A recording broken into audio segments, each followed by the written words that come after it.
here. You're all alone now.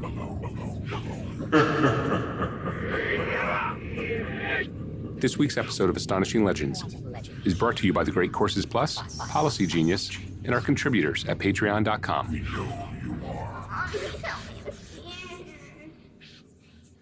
This time of year, our minds often turn to legends from the other side of the veil. Creatures, events, and even objects that are reminders of death. Memento mori. Fall is perfect for considering the change all around us that is happening constantly, but often goes unnoticed. It stands out now, reminding us that there is a season for everything.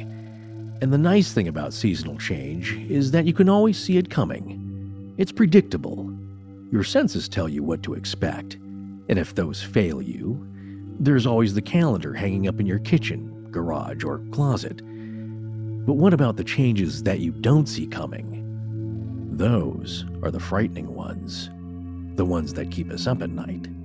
The what-ifs. Why don't they ever have a warning? Well, maybe they did, and you just didn't understand it. Throughout time, mankind has come face to face with harbingers of doom, and history will attest that those messengers appear in thousands of forms. How can we possibly know what to look for when they next arrive? Do their shapes evolve over time as cultures die out or undergo extreme changes? Is the darkness they represent sentient enough to understand that in order to be seen and understood, it must become something familiar? Maybe even something that we've all seen in the mirror at some point in our lives. A child. In 1996, a journalist from Abilene, Texas, encountered something a lot like that he could not explain. And the story he shared back then, which you'll hear tonight if you have the stomach for it, well, let's just say it went viral. More than a few people, even some of our own research corps, will tell you that Mr. Bethel's story is the origin story for what are now known as black-eyed kids. The legends now run rampant on the internet, and some say coincide with the birth of urban legend repository Creepypasta. But is it that simple? Is it mystery solved before we even begin? What if that's only the tip of the iceberg? What if these wolves in a frightening form of sheep's clothing have been appearing in one way or another for a long, long time? Why do they keep coming back? And infinitely more pressing, what is it that they want? To get to the bottom of that, we're going to have to dive deep into the Astonishing Legends rabbit hole and take you places that, well, frankly, no one wants to go. Won't you join us?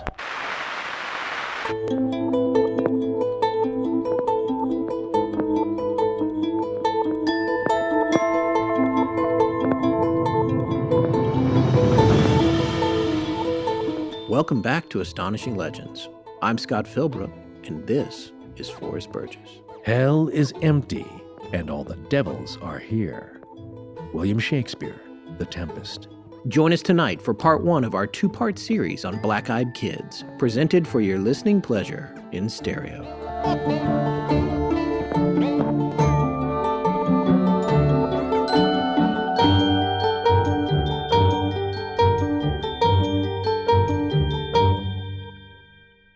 And we're back. Indeed. A quick correction from the Bell Witch series. Sylvester Stallone was apparently injured by mistake at birth, causing the partial paralysis in his face. It is not attributable to Bell's palsy, although the effects are quite similar. Also, Betsy Bell had nothing to do with it. No. Okay, no. good. Or Kate. No. All right, great. They're in the clear. Well, before we get started tonight... Oh, there's one... Wait, sorry. There's yeah. one other quick thing. I'm sure you wanted to gloss over it. Oh. I just wanted to let everybody know, Forrest is now well aware how many people have seen and love Short Circuit. I want to say thank you, listeners. Our point has been made. No, I'd seen it myself when it came out, both 1 and 2, and I think there might be more. I've lost count. The point is that I saw them when they came out. They're fun movies. I knew that a lot of people had seen them, But we're in the internet age, and you don't know how many of the younger listeners, even know what we're talking about. So I was trying to keep us on track here. In my view, maybe it wasn't as big as Goonies. I never said it was, but you do have to admit we got a lot of messages about it. You're absolutely right. It's a much beloved movie. Yes. My point was like, if you said, oh, how many of you seen Goonies? Well, people love that film, and I saw it at the time. Now, when did you see it, Scott? Goonies? Yeah. For the first time, I saw Goonies about 5 years ago. Well, I will admit that. Okay, so that's not like seeing it at all. But I did used to see Martha Plimpton. She lived very close to us in New York, and I would see her all the time, but I don't know her. That's a pretty good get. I'll give you that. All right, well, before we get started tonight, a special message for those of you who enjoyed the Kelly Hopkinsville Encounter series we did a few weeks ago. You might remember that in that series, we pointed to a citation error in a peer-reviewed paper published by Frontiers in Psychology. The paper itself was supposed to be a lesson on teaching critical thinking and pointed out with the citation that the Kelly case was a perfect example of pseudoscience in action and nothing more than an alcohol-induced hallucination. The problem was that the source cited didn't say that at all. Yeah, and one of our listeners, Blake Smith, an avowed skeptic, but otherwise great guy. Again, he and Cogs, I don't know why they're listening. He was somewhat dismayed by not only the discovery of such a mistake in the journal, but probably the way we pointed it out as well. Seeing as he has his own podcast, Monster Talk, which takes a skeptical look at cryptids and the like, he invited us to come on and talk about the Kelly case, as well as what we felt was a clear misrepresentation of its cause. Here's a fun excerpt from our appearance on his show earlier this week. You know what people suck at? Abandoning their theories. Oh, yeah. No, for sure. No matter what they find. Right. Nobody's abandoning. It's very hard to be egoless because that's not a very human thing to be. We want to be right. We want to be correct. And we want other people to believe us. Well, that's a good take on how the conversation went. Very friendly, skeptics, and open-minded, free-thinking geniuses like us hashing it out. In addition to that, Blake writes for Skeptic Magazine, and he actually wrote up a detailed article or essay on the citation error and how it all played out. And we have a link to that with today's show notes. Monster Talk is actually a great show, and we have a lot of faith in the skeptical approach to the stories we like to cover. The approach that Blake takes to monsters or tales of cryptids is fascinating and should be considered a model for anyone on the path to solving a mystery. We embrace skepticism ourselves. We just like to leave a little more room for mystery. So, if you want to check out our appearance on there, find Monster Talk wherever you get your podcasts, and especially look for the 3-part series called American Goblins. We're featured in part 3, but we recommend the entire series, of course. World-famous skeptic Joe Nickell, whom we frequently reference, is a friend of Blake's and has a great interview in part 2 as well. Our last reminder for tonight is to remember that we have a Los Angeles meetup coming up at a bar called Idle Hour in North Hollywood. It's going to start at 4:30 on Saturday, December 2nd. You can RSVP at our Facebook page for the event, or you can send an email to astonishingcontact@gmail.com with RSVP in the subject line, so Tess can separate it out and we can get a good head count going. All right, that's astonishingcontact, all one word, @gmail.com. RSVP in the subject line, or just RSVP on Facebook, and thank you. All right, let's get started. So the first story we're going to lead off with, this is really considered the seminal story. I fear I'm saying seminal way too much these days, but we try and find you the origin story, or the first one that's well known, and I think this is it. Yeah, this is the one that a lot of people point to as probably the first case of black-eyed kids. In the modern internet age, that is. Well, in the modern internet age, but a lot of people think it's where it started. Exactly. And that is something that we don't necessarily agree with, and you'll find that out as the show goes on. Right. This is a series of events that unfolded for a journalist in Texas who at the time was pretty busy covering like city council meetings and politics for his local paper in Abilene. Right. And he was younger at that point, starting out in his career, but he'd been in journalism pretty much his whole life. He worked in college on journalism, kind of like you did, Forrest. Yeah, because you worked for the Daily Trojan, right? Yeah, I actually did write for the USC Daily Trojan, but mostly in the entertainment section. That's where you met Rich Haddam's wife, right? Yeah, in that circle of friends. Yeah, sure. yeah. So when you look at Brian Bethel, someone who's starting out with a career in journalism, you can bet that they've been trained to be observant, take notes, record things because they're going to have to write about it later. So it really trains you to take notice of what's going on. But in this case, it could be so strange that it's being imprinted onto your brain forever and ever. And so, of course, you know us. We did reach out to Mr. Bethel. He's not that hard to find. He's still working for the newspaper in Abilene, and we sent him an email, but he has not responded yet. And honestly, I didn't expect him to. He's told this story hundreds upon hundreds of times. Yeah. It was on Monsters and Mysteries in America several years ago, and he's been interviewed a lot of times. And one of the things that we found as we've done our show is that people who are at the center of something like this, there's a point at which they don't want to tell it anymore. After your 200th telling, Yeah. because it's not just media outlets, but it's also family and friends. They want to hear about it. You get tired of it, and really, I'm sure he figures like, it's out there. Just retell it if you want, but that's it. So what we're doing is bringing you the following account, paraphrased directly from what is believed to be an original internet posting by him. This posting was made back in January of 1998, just under 2 years after the event originally happened, and it's excerpted from the Internet Archives at the Wayback Machine, having been snapshotted by them on February 13th, 2005. In 1996, in Abilene, Texas, a young journalist named Brian Bethel was headed out to pay his internet access bill at a shopping center downtown where there was a drop box.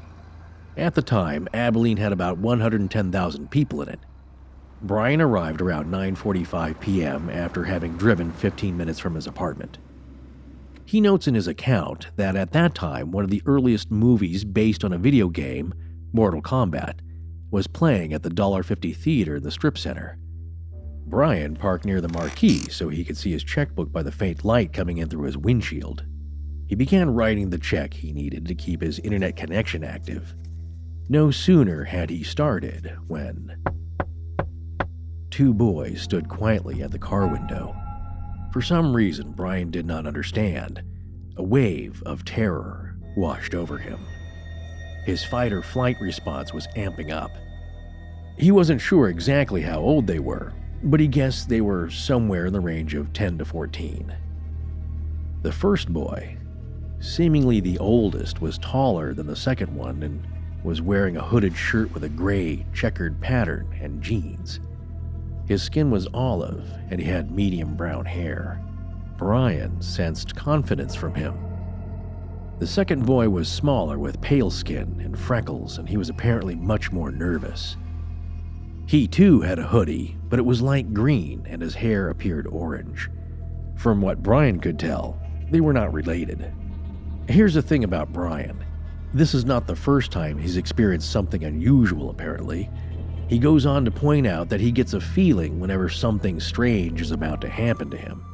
A change in perception that, while making him aware that something is horribly wrong, also conveys a sense to him that it is already too late to do anything about it. Brian rolled his window down, but only just a little. Hey, mister, what's up? We have a problem. You see, my friend and I want to see the film, but we forgot our money. We need to go to our house to get it. Wanna help us? Well... At that moment, the second boy, the younger one, apparently looked at the older one as if shocked, not at his audacious request, but at the fact that it didn't work. Brian didn't immediately open the car door, and he also noticed that they were both apparently getting agitated. Come on, mister. We just want to go to our house. And we're just two little boys. Something was very strange about the way they were speaking. They had no fear. Their diction was perfect. It was as though they were adults. Bethel, being a journalist, had interviewed countless children, even at this relatively early stage in his career. Never had he encountered kids like these. There was no stammering, no shuffling body language. The older boy calmly spoke directly and precisely, with no sign of any fear at all. No fear of speaking to a perfect stranger. What movie were you gonna see? Mortal Kombat, of course. Now, the smaller boy was a few steps behind the older one as he nodded in agreement with that statement. Brian glanced quickly at the marquee, his fear building. The last screening of Mortal Kombat had started well over an hour ago. There was no way they were seeing that movie, but it didn't matter. because looking at the marquee was a mistake. Now they knew Brian was stalling. Come on, mister, let us in. We can't get in your car until you do, you know. Just let us in, and we'll be gone before you know it. We'll go to our mother's house. Brian's mind must have gone into some kind of a trance. His hand was nearly at the door lock, about to open it, when he had the momentary presence to snap it back before doing so. And then, his mind was back. Only then, at that precise moment, did Brian realize something. Their eyes were pitch black. There was no iris, no pupil, just blackness, gently reflecting the red and white lights of the movie marquee. The fact that he could see that, their cold black eyes, apparently shocked them. He wasn't supposed to notice. He knows they aren't what they seem. Come on, mister. We won't hurt you. You have to let us in. We don't have a gun. Brian froze. He knew they didn't need a gun. He reached for the gear shift. We can't come in unless you tell us it's okay. Let us in. Brian jammed his car into reverse and tore out of the parking lot, thanking God that he didn't hit anyone backing up. He could still see the boys peripherally, but when he turned to look one last time directly at them, they were gone. The sidewalk by the theater was empty. Not a soul stood there. Brian had a friend back at Angelo State University's paper, The Rampage, named Chad. When he told him the story, Chad was hanging out with a female friend who stated that she had some psychic ability. Chad put Brian on speakerphone. Brian retold the story, saving the detail of the black eyes for dramatic effect at the end, and he was stopped cold by the woman. These children had black eyes, right? I mean, all black eyes? Yeah. One night last week, I had a dream about children with black eyes. They were outside my house wanting to be let in. But there was something wrong with them. It took me a while to realize it was the eyes. So what did you do? I knew if they came in, they would kill me. And they would have killed you too, if you had let them into your car. Wow, Mortal Kombat indeed. Or maybe Immortal versus Mortal Kombat. Yeah, of all the movies, that story is really fascinating to me. It also gives you an idea of the time period. If you're old enough to remember when that movie came out. I looked it up, actually. I don't think I even realized it was a film. On Wikipedia, it says it's the fourth movie based on a video game, but it was, I think, the most successful one. It brought in, up into that point, brought in $122 million or something. Yeah. By this time, it must have been out a while if it was at the $1.50 theater. That's true. Good deduction there. Yeah. You can almost see this little strip center and this experience and everything that he went through. And got to tell you, it's chilling. Let me paint it this way. You've ever been in your car at night and maybe you're doing a chore like that. It's completely dark. You're just using the light coming through the windshield and you're doing a little task. Maybe you're reading something, you're filling out a check, or you're involved in something. And then suddenly there's somebody outside your car window. And I don't care who it is. It could be a nice little old lady. You're startled. Yeah. Because you weren't expecting it. For sure. So this latest series we're covering on the Great Courses Plus is really fascinating. Death, Dying, and the Afterlife. Lessons from World Cultures. Yeah, where's Rich Haddam when you need him? This course is right up his alley, especially the afterlife part. Hollywood bigwigs like Rich are super busy, but here's something that might make it easier for him. The Great Courses Plus now has a new audio feature within their app for both iOS and Android devices, so you can stream audio-only versions of the courses directly to your smartphone or iPad and listen to them just like a podcast. And you can switch back and forth between the audio and video versions seamlessly. But we're going to tell you more about that in upcoming shows. For right now, since this course is a little Halloweeny in theme, you know, death and all, why don't you tell everyone a fun fact from the series? All right, how about this? In the last 50 years, over 25 million people worldwide have reported a near-death experience. Wow. All right, now you tell us something about the course. All right, well, this series is like a memento mori. As we mentioned earlier in the show, it's a reminder that we must all die one day. And it's not meant to be morbid, it's just a motivation to perfect one's character while alive. Now, some people believe in an afterlife, but what if you don't? What if you believe that when you die, that's it, lights out,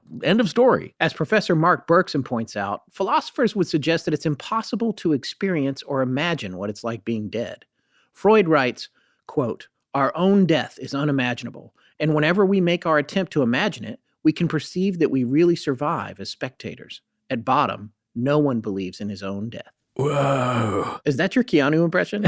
Yep, mind blown. Well, why not blow up your own mind, or at least expand it by watching or just listening with the new app to the Great Courses Plus, now with over 8,500 lectures and counting on everything from history and science to photography and cooking, and you can sample it for free with unlimited viewing or now listening for a whole month, anywhere you want. To start, just go right now to thegreatcoursesplus.com/legends. That's thegreatcoursesplus.com/legends.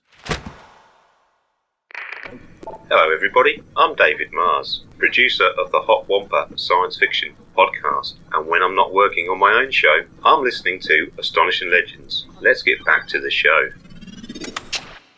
One thing I did want to say is that as you hear these stories tonight, sure, there's a lot of people who are going to say, come on, they just want to be on the internet, or they're just telling a tall tale. And some of these cases, that might be true.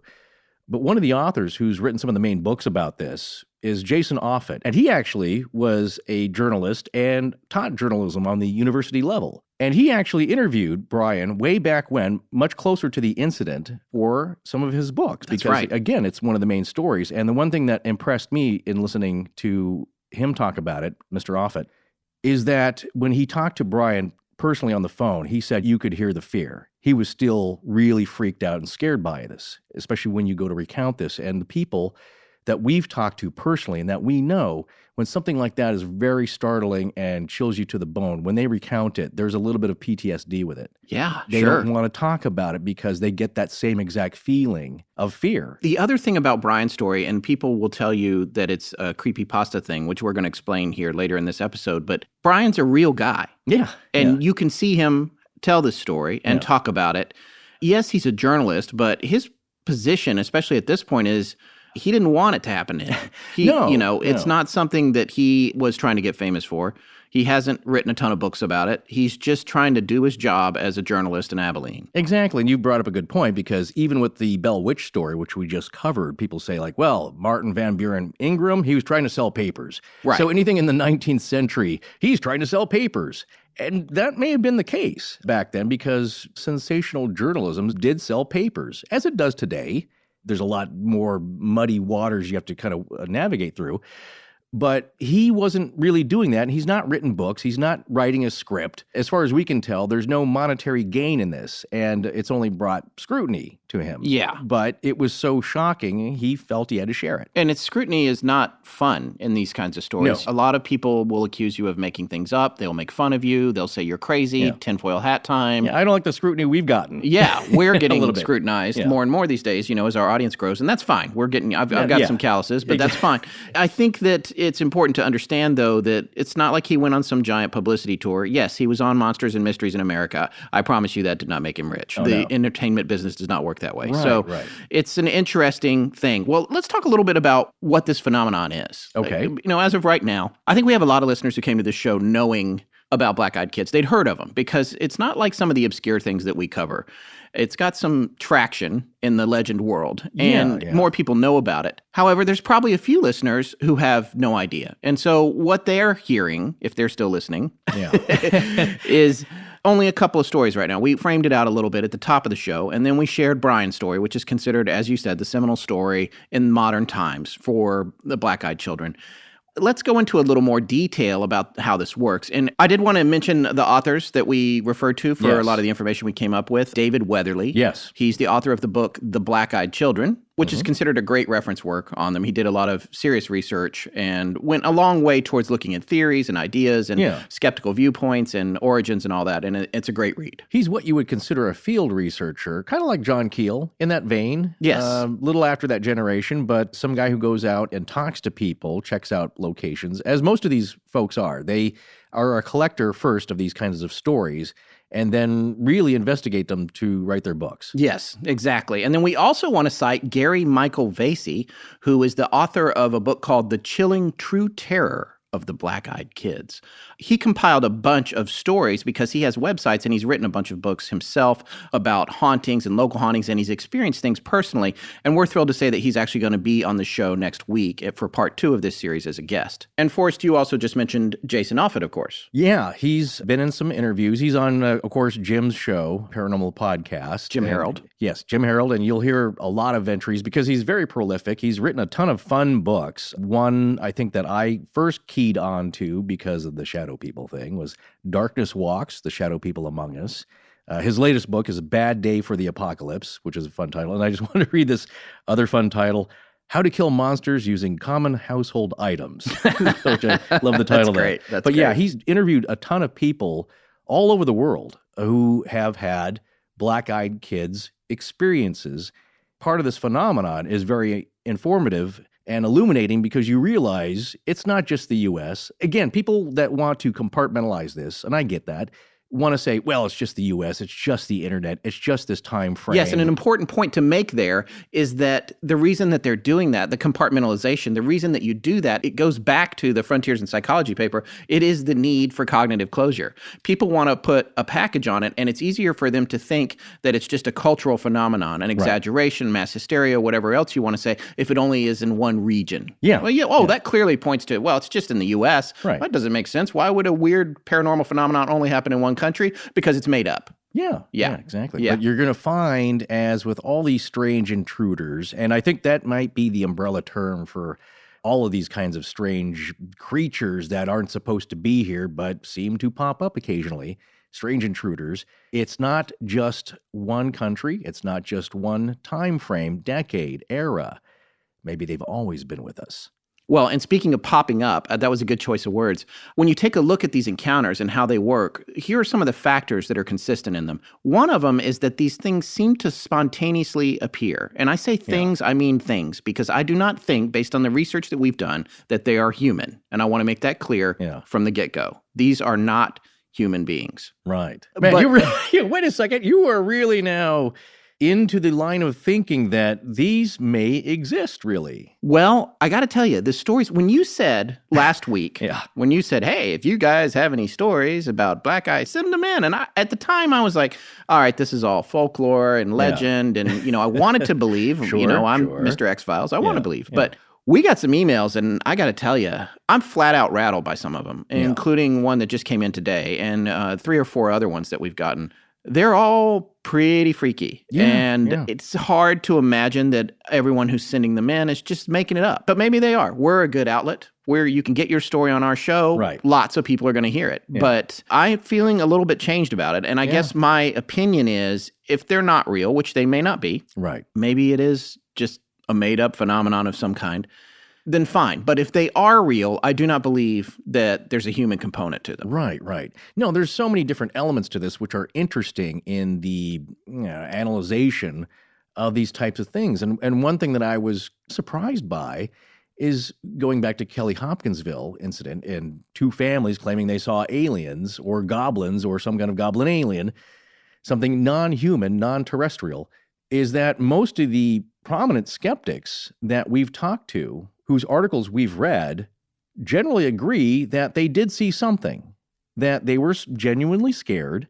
They did see something weird, but they're trying to explain that with terrestrial animals, items, which explain it. And my point earlier was, it's almost so fantastical, then why would you believe that they actually saw anything, that maybe they're making this all up? So when I look at this phenomenon, it's weird in that they would be describing any encounter with kids. So if you start there and you analyze somebody's story that they just told you, like, I saw this teenager that, I don't know, just totally creeped me out. They looked strange. There was something off with them. They chilled me to the core.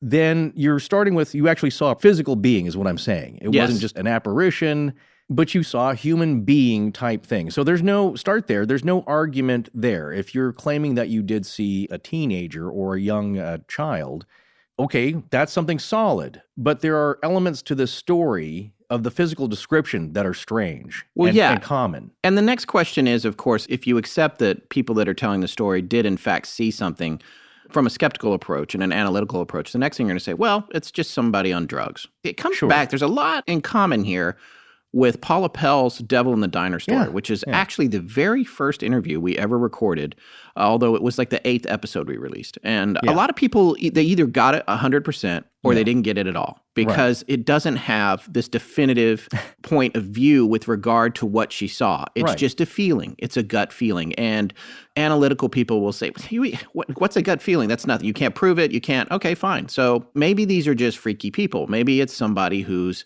jonesing. And by the way, I got no shortage of those folks living within a few blocks of my house here. This is Los Angeles. And that's not what's happening here. No. They put you on, you were aware of them. You know what I'm saying? You're on guard is what I meant to say. It's like when you see somebody and they're kind of sketchy and just not right about them and you're with your kids and you want to make sure your car doors are locked. This is probably not so much of a small town problem. However, I know there's a lot of small towns out there that I'm familiar with where there are big drug problems. There's a big opioid problem. Yeah, it's a huge crisis right now. And people will steal stuff because they're incredibly desperate, and so you get a lot of criminal, sketchy behavior. But this isn't that, because people who are on drugs and they want to steal your stuff or they want to borrow money from you to buy more drugs, which is their ultimate goal. Not to get a ride. Yeah, can I get a ride somewhere? Can I just warm up for a bit because it's chilly outside? Yeah. Can I use your landline telephone? They don't want that. What they want is more drugs. Well, and that comes back around to some of the characteristics of these appearances. Like I was saying a second ago, there is the spontaneous appearance and disappearance of these things where they seem to teleport almost to the point of origin. When they knock on the door, they somehow have walked through walls, bypassed gates, bypassed locks, and also defied the amount of time it should take for a person to walk from one place to another. That's both with their appearance and their disappearance. Right. They just vanish. That's what's interesting. And to be clear, it's not like people see them materialized like Star Trek transporter, and that's not how they go away. It's like with all these things. When people say that they usually do not see things materialize, it's that you turn your head and boom, they're there. Exactly. You look out your window, boom, they're there. Right. And when you look away and you look back, they're gone. And they haven't had time to go anywhere where they could be hidden from view. Yeah. They're not on your porch anymore. They're not in your driveway. They're not in front of your house, even though you're on a dead-end street. And believe me, we've heard some stories, and we're going to be sharing them with you in both parts of this series. These folks are flat out disappearing. Yeah. And one of the other things that they seem to have, which is really interesting to me, is an ability to exhibit some kind of mind control. It's like in Mr. Bethel's case, he said he was reaching over to unlock the car door. It was like he didn't even know that he was doing it. And what you're going to find as you hear more stories going forward, a lot of people say that. They felt compelled to unlock the door, to open the car door, to open the door to their house, to offer them a ride, and in some cases, even to let them in. And boy, that's really bad news. We'll talk about that later. Sure. So this mind control and this telepathic part of it, that component of it, is also pretty frightening. Well, there's two working lures here. I mean, lures by like fishing lures that seem to be employed.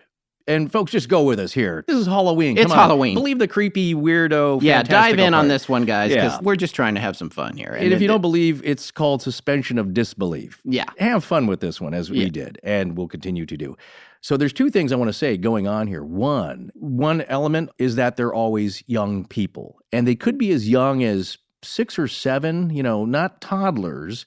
No, but we do have one story that came in of 2 children appearing under mysterious circumstances where one of them did appear to be a baby in a stroller. Oh, yes. That's, we don't know what was in the stroller. Yeah. Could be a Rosemary's Baby kind of thing. But the idea is that they are ambulatory. They can walk around by themselves. But what's strange is that when they show up at your door, it's like, it's 2 a.m. Where are your parents? Right. What I'm getting at is that they are either that young, say like 6, 7 to 8 or 9, to their teens, 15, 16. Now, that's not the total range, but I would say, as Mr. Offit says, some people report them being in their like early 20s, early to mid 20s, but still young people. And why? Because it's our natural inclination to want to help children that are seemingly in trouble. Oh my gosh, it's 11 o'clock. And what do they want? They need help contacting their parents. Right. So what is that doing? What does that tell you about these things? I'll tell you what it tells you. It tells you that whatever is sending them is trying to trick you by sending something that you're going to feel bad for. Yeah. And that you're going to want to help, and you're going to have a hard time resisting being helpful to if you're a normal person. Sure. They have much better chance of success, whoever it is. And when I say they, I mean whoever's dispatching these things to your porches. If they send some sweet little kid and like, hey, can I please use your phone? You know, and it's cold as Tiny Tim, whatever. Yeah. Like, let me in. Yeah. And it's scary. That's another thing, is that often it'll be really cold weather and they are not dressed appropriately. So you wonder, why aren't you shivering? Why aren't you frozen to death now? There's a snowstorm outside. It's raining and you're just wearing a shirt. And so there's a two-pronged attack here. Yes, whatever's sending these things, or these things themselves, know that it's your natural inclination to help. And that's a hard thing to resist because you see a kid in trouble. But there's something physical about them that they just cannot overcome, no matter how helpless they seem to be. And so what's the second prong? It's the mental, hypnotic, trance-like thing that they put you into. We're going to go to 3 prongs. We're going full on. We're going trident here. Prong it up, yeah. Yeah, because the other prong is that they can't enter your house or your car unless you invite them. Now, what does this sound like? Everybody's like, vampires, they're screaming at their podcast. It's vampires, and it is, there is a lot of common ground. Yes. With vampires. Now, there are no instances of physical attacks with these things. Right. But there are physical repercussions of interaction with them. For the receiver, the host. Exactly. Yeah. Well, you just reminded me of one of my favorite rules-type stories, and perhaps your favorite subject in general, skinwalkers. Yeah. Well, the ranch anyway, the area. Favorite is maybe not the right word. No. If I think about it every day, you're right. Just occasionally. It does scare him. But we had a story that we came across about a family that were under attack possibly from several skinwalkers. And what they described was that they had a fence that was surrounding their property, and they noticed several of these, 2 or 3, trying to climb the fence, but they couldn't. Yes. And the fence was like a boundary, but they wanted to. They sure wanted to. Well, those creatures wanted to come over that fence. Yeah. And it wasn't tall. It wasn't hard to cross. They just couldn't get across it. Maybe you remember, but I don't know if they had protection from a bruja, a witch, or a local medicine woman or medicine man that they were told to recite. I'm just now recalling this. I believe they were a white family, a Howley family, that were there, but the local Native Americans helped them out somehow. Yeah, the details are sketchy. From what I remember, I believe it's a family that saw something out in the desert in Arizona. That's then when they got home, they continued to see these things, but they couldn't get past the fence to their house. Right. Which was just like a wooden gravity fences that you build out of wood or something. So yeah, it was 3-4 feet tall. Exactly. It wasn't like it had concertina wire or razor wire around the top. It was just easily scalable. They just seemed to have trouble doing it, and that's one thing that they noticed, if you believe that story at all. So there is something to that. And when you say something about them not being able to get into your space, and it could be your car, it could be your house, your apartment, you can't hide, folks. You got to live somewhere. You got to sleep somewhere. When they approach, they need your permission. And you think like, well, look, if this is a sketched out 17-year-old, he's got a knife in his pocket and he wants your cash for more meth, he's just going to barge his way in perhaps. Or why aren't these people being robbed? And when you say, well, maybe some meth kids are doing that, yeah, but they're not described like this. Now, what do they look like, Scott? Well, the first thing that most people notice about them is the clothing. A lot of times, these things are dressed like the Unabomber. Some people might not remember him. Yes. That's Ted Kaczynski. He's in jail now, but he mailed a bunch of explosive packages to people. And he always had a hoodie on because he probably figured he'd be on camera when he got near the mailboxes. That was the one, the police sketch artist. Yeah, Drew. But they do have, frequently they have hoodies, and the hoods are pulled down over their eyes because they have something to hide there. Oh, absolutely. What is the commonality with the clothing? Well, maybe think of like these other entities that don't need clothes, I guess, sludge entities. And these are the things that seem to be invading people's homes, and they don't need permission. Is it perhaps because they've always been there? Or for some reason, they're more spiritual? They can float in and out. They don't need to ask or permission, unlike these physical type creatures. So vampires and skinwalkers, Wendigos, leprechauns, all these what little happens people. when they break the rules? Who's making this rule? Who says to them, if you go in that house without permission, I'm going to do X, Y, and Z to you? Or are they physically not capable of doing it? Or are they going to get in trouble if they do it? And if they get in trouble, what kind of trouble do you get in when you're a black-eyed kid and you break a rule? See, now we're getting into religion. So that's a whole other kettle of fish. But my view is that whatever created you can put you away and is keeping a rein on them, allows them to do some things, but not others. Yeah, if they have rules at all, clearly they themselves have fear of a higher power of some kind. Well, that's what I'm saying. Why don't they just push past you? It's like, why don't they just stab you in the gut and ransack your house or carjack you or something? They seem to be kind of polite at first. But anyway, getting back to being physical beings and needing permission, they seem to be physical entities. So they have to wear some clothes because if they didn't, you might just laugh at them. Well, and they have another problem that all physical entities have sometimes from time to time. Sure. They smell bad. That's spiritual and physical entities. There's a bad smell, a hellish smell, sulfur from that book. What are the smells that come with these paranormal events? It's something bad. It's sulfurous. It's burning feces. In this case, it's described as a really musty, dank odor. It's not like bad BO or, teenage hormone BO. Yeah. It's something worse and not associated with a human being. It's more earthy. And so there's a smell. I was going back to make connections with some things that they cannot hide. They can't hide their smell. Sometimes described with really bad breath. Just a horrible, foul breath. And again, it's not Funyuns and Mountain Dew breath when you're on speed. Now, that does happen with people, who've been on drugs for a while, is that they'll start to have a chemical smell about them. That's not what's being described here. This is moldy earth kind of thing.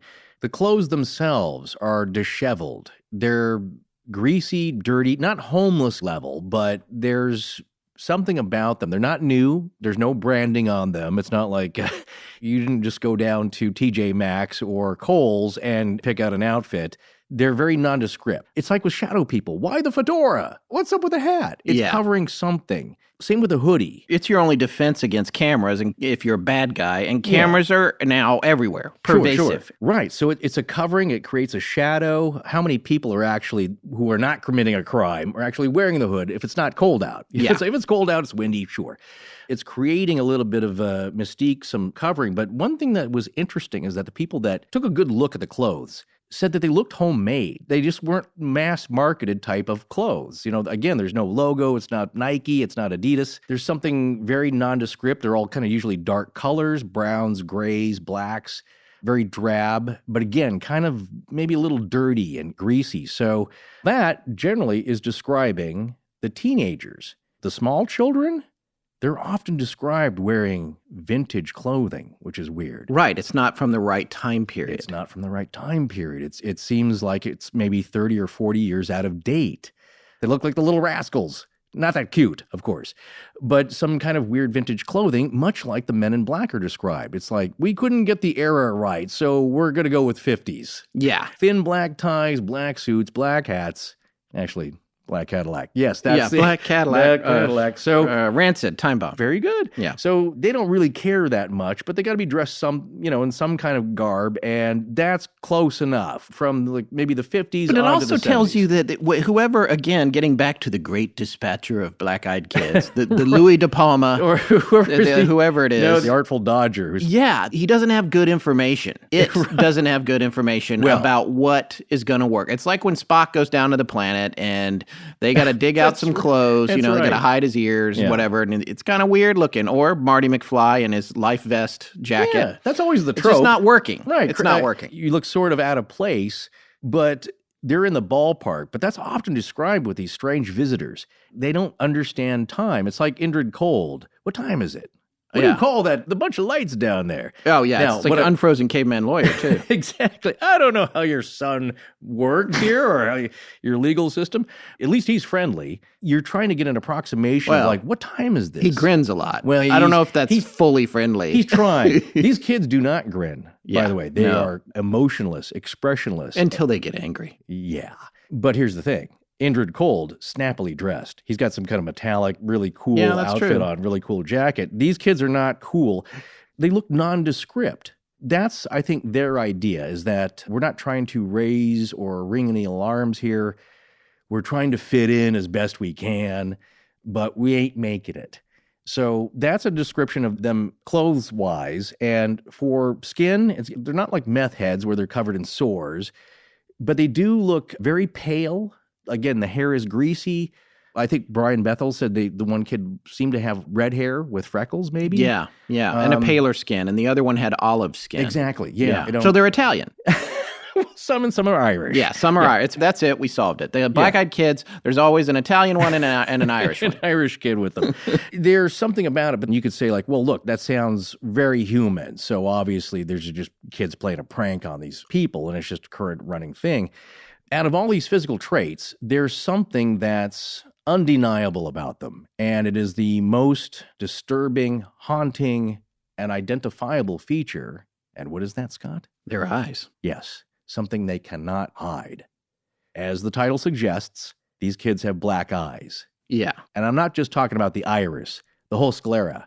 So the whole eye is black. Yep, from corner to corner. And generally shiny, like obsidian, like polished black glass. Right. And it's not just that, though, because what we're getting at here is that if a couple of kids showed up at your door and they had all black contacts, and that's certainly one of the explanations to try and debunk this, is that, well, these kids that have these total sclera contacts, which you can get. Which, by the way, are $400 a pair, and on movie sets are generally installed by a clinician. Yeah, they're very uncomfortable from what I hear. If you read any interviews or listen to an interview with an actor who's had to wear them, because they are available, it's really uncomfortable. Also, you get kind of a tunnel vision with them, and they're expensive, and generally not something you just wet your fingers with some solution and pop them in yourself. They're kind of hard to put in, and they're hard to take out. So it's very strange that it's an expensive prank that these kids are going out, stealing their parents' credit cards to buy these things and going out to scare people with. So there's something else about these kids that's deep down, even before you see their eyes, as people have described. It's a deep down, sinister, bad feeling. Very bad feeling. And in addition to the craziness with their eyes, they don't talk like a child should talk either. Yeah. Their speech and diction is very sophisticated. And it's one of the things that Bethel talked about with regard to his story. When you see him interviewed or he talks about the case further, he makes it clear, even at that point in the earlier stages of his career, he had interviewed countless children. Mm-hmm. And kids, for those of you out there that have them, we know we have all different types of people in our audience, but I have a kid, he's 8 years old. They don't stand still on your porch or anywhere and talk perfectly. Right. They shuffle, they move back and forth. It's just not what they do. And one of the things that's been described repeatedly is just how well spoken they are and how direct they are and how they're not moving really at all. They're just standing there. Yeah, and it's flat, monotone speech. It's not conversive. It's not like a little kid like, I'm lost and I don't know how to find my mom. Can you help me? Yeah. It's demanding. It's, I need to use your phone. You have to let me in. And on top of that, they seem to ask for really weird stuff sometimes. Oh, well, we're going to get to the story later, but they ask for these strange things that seem to not make sense. One of my favorites, though, especially talking about being out of place and out of time. What's one of the requests they asked for? There was a story of some black-eyed kids that came to a door and asked if they could use the telegraph. So I must warn people of General Sherman's advance. Yeah. Like, no, they don't get the time frame right. Yeah, they've got really bad information. And whoever's sending them out, it's the worst dispatcher of all time. Yeah. They got the clothes wrong. They got the words wrong. There's all kinds of things that aren't working right. And now they're showing up at your door asking to use a telegraph. And that particular case was in recent history. And how many kids, young kids, even know what a telegraph is if they haven't gotten to that point in their history classes. Right, right. It's just a weird thing. And again, not a very funny prank if that's what your goal is. Just a very odd thing to ask for. But to their mind, if you're thinking of a logical reason, I need to come inside because that's where the telegraph, that's where you keep it, and you can't just hand it to me. I need to come inside to use it. So that's the point. But again, it doesn't all hinge on you actually having a telegraph. It's really an excuse to come inside because that's the ultimate goal. Well, that's the first step to the ultimate goal, is to get into your space with your permission. And it begs the question, why are they confused about time and time periods? Right. Why are they asking for things that are anachronistic from the moment that they're in? Yeah. Why Is their command of the language so poor? Why are they so seemingly confused? And why do they need to come inside so bad? We'll get to that because we have some theories, but the verbal thing, that's kind of a formality. Let's get that out of the way. I have to speak something to you because as most all of these stories, and that's another common element to all of these stories, there is a hypnotic, forceful, suggestive action going on. You feel yourself wanting to let these kids in because, again, it's that nurturing feeling of like, well, it's really cold outside. I should let them warm up for a bit and they can use the phone or at least use my cell phone. Why don't you come inside? But usually something snaps people back into common sense here, I guess. And a lot of times that's the eyes again. So I just want to put forth a quick hypothesis here on the eyes, because usually that's the one thing that snaps people back into it. They stare into their eyes and like, well, nobody has all black eyes. Yeah. Ding, ding, ding, ding. Something is wrong here. And so something that was really interesting that you brought up is that there's always something about the eyes with all these creatures. Mothman and getting actinic conjunctivitis. The red glowing eyes. I've now heard hundreds of these stories, and that seems to come up all the time. What is it about the eyes? What is it about these red glowing eyes that is so common to all these creatures? Either fiery orange or fiery red, blood red. There's something about that. My hypothesis is that what you're seeing with the black, shiny covering is that that is trying to be covered up somehow. Because another thing that you mentioned was that some people have described them changing. Right? Different Yes. colors? Yeah. Well, people have thought that the eyes were normal, at least up until about halfway through the encounter. Right. And then suddenly they either realize that they are solid black or they have witnessed them turning black in front of them. Oh, geez. And so then this begs the question, were they always black and your senses and perception are being controlled? Right. Or they're wearing off. Yeah, Maybe or they're wearing off. You're starting to see them for what they really are. Maybe they're unable to project what they want you to see through your own eyes for more than a certain amount of time. Well, as they say, Scott, the eyes are the window to the soul.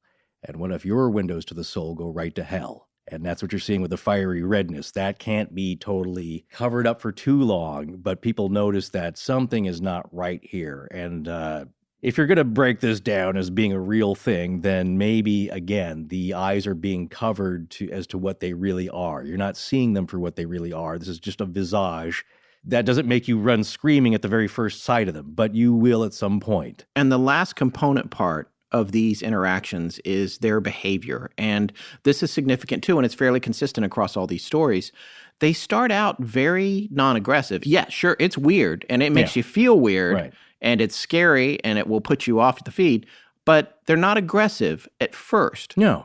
They're kind of polite. They're Not in kind a of way, polite, but then they keep asking and asking and asking, and if they're not getting what they want, then they get angrier and angrier. In some cases, pounding on doors, screaming for over an hour. Yeah.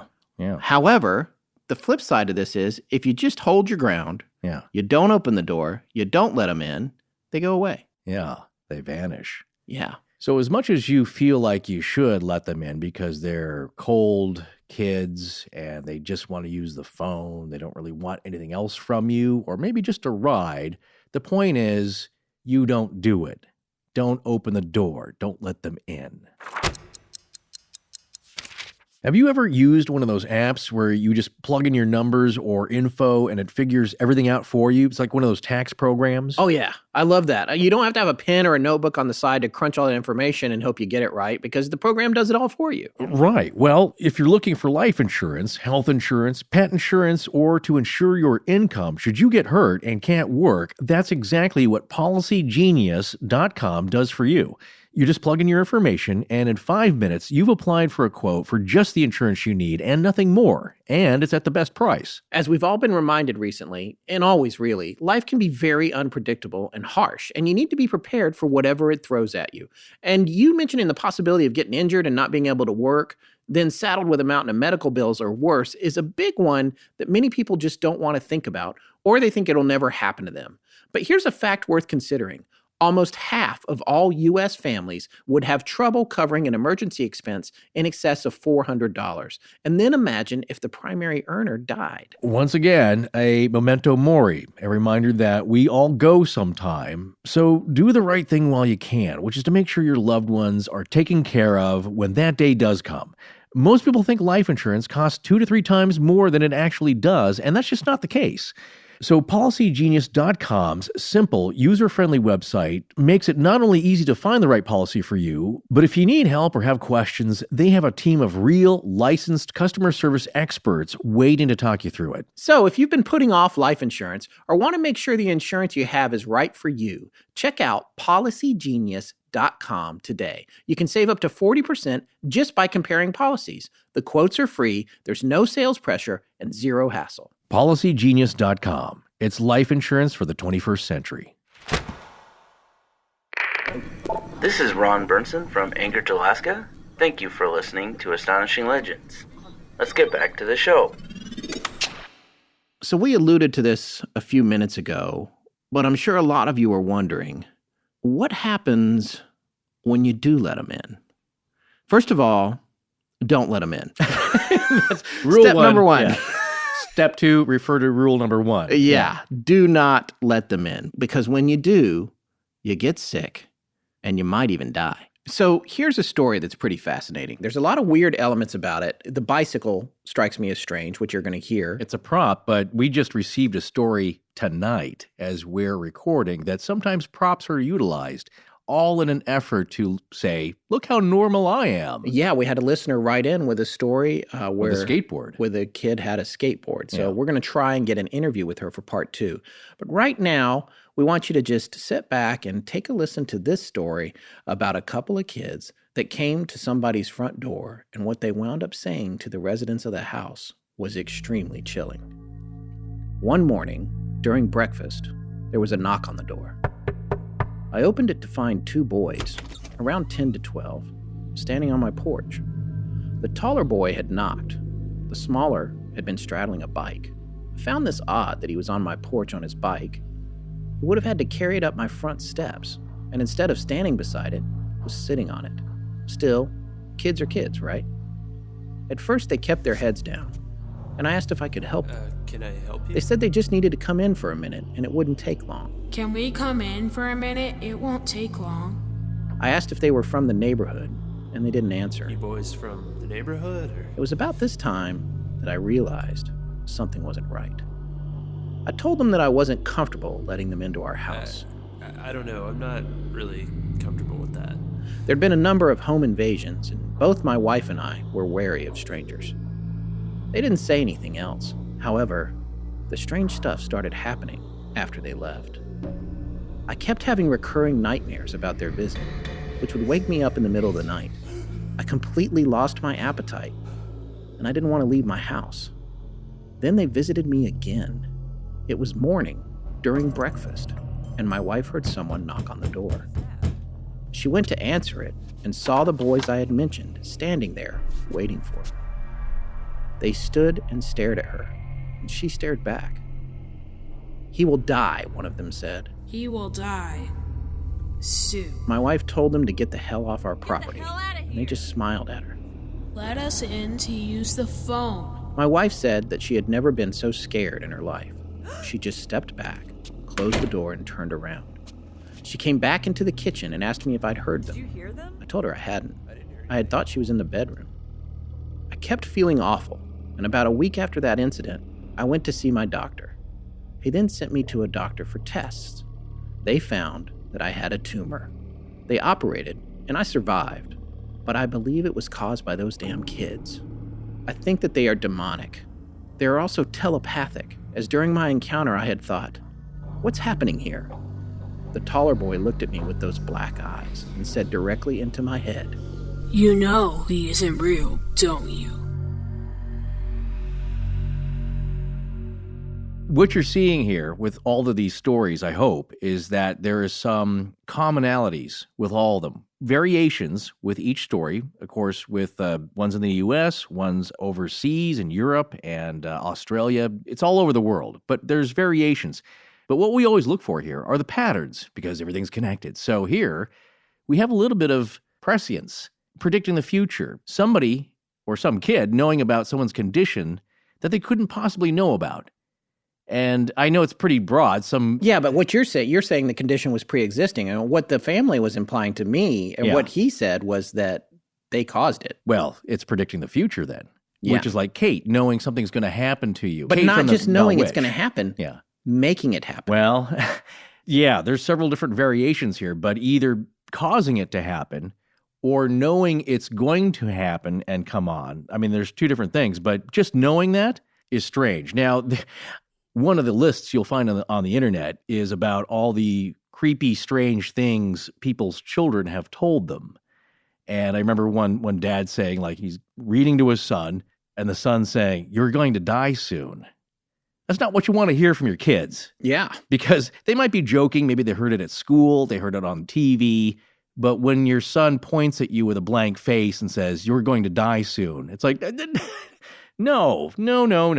So when it's a strange kid, though, I mean, kids say strange things. We know that. But when it's a kid that comes to your door and says that, and they don't know you, it's like, well, I mean, maybe he's playing a prank on me. It's a weird prank. Maybe he's harassing me. It's a strange thing to say. At the top of the show, you might have heard me say a phrase called creepypasta. Did I? Yeah? Yeah. Well, I was talking to the listeners. I thought you were ordering dinner. A lot of people already know what creepypasta is, but for those that don't, we did want to explain it. It's a term that you hear on the internet quite a bit, and it's fascinating how it evolved. Well, it's like an internet tulpa. It kind of is, in a way. It's self-created and self-propagated. Here's the thing that I didn't realize, which maybe a lot of you did, but I thought was fascinating, is that the origin, it's a portmanteau. It's a combination of words that were modified and made into other words. And it started out as copy and paste. And this is why a lot of people think that the Black Eyed Kids story is just something that's been copied and pasted and shared over and over, or variations of it have been on lots of different forums. And the way that it started out was like people would see these scary stories online, and then they would copy and paste them to other forums before these forums got really evolved. Now there's a lot of websites where you can just go and read this stuff. There's creepypasta.com, creepypasta.org.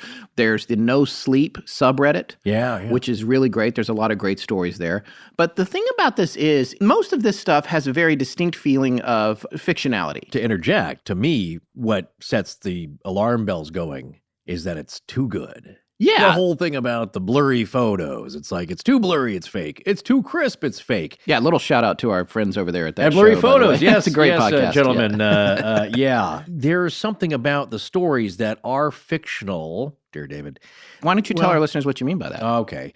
Well, I don't want to bag on it because a lot of people do believe in it and they're very entertained. And most I think people say, like, well, you know what? Even if it is fake, it's very entertaining. That's going to be the story that's been on Twitter. Right. By a Twitter user named Moby Dickhead.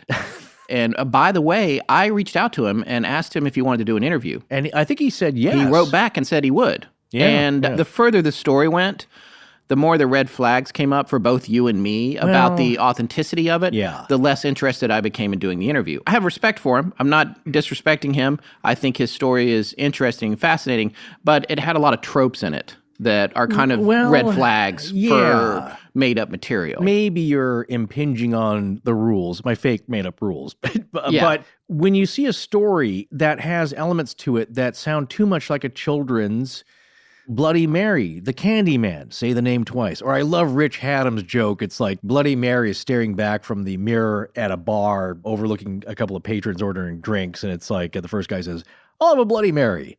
The second guy, like, "I'll have a Bloody Mary." And she's like, yes, come on, one more. And the third guy says, "I'll have what they're having." I love retelling that joke. But you can read all about it. And it's actually a fun read. It's enjoyable. I see why people like it. It's been unfolding on Twitter, I believe, mostly. Yes. And now, of course, on Facebook, on all the other social media platforms. But the central premise is that this guy's apartment is haunted. The ghost has these rules. A small child who's been accidentally killed by something falling on his head.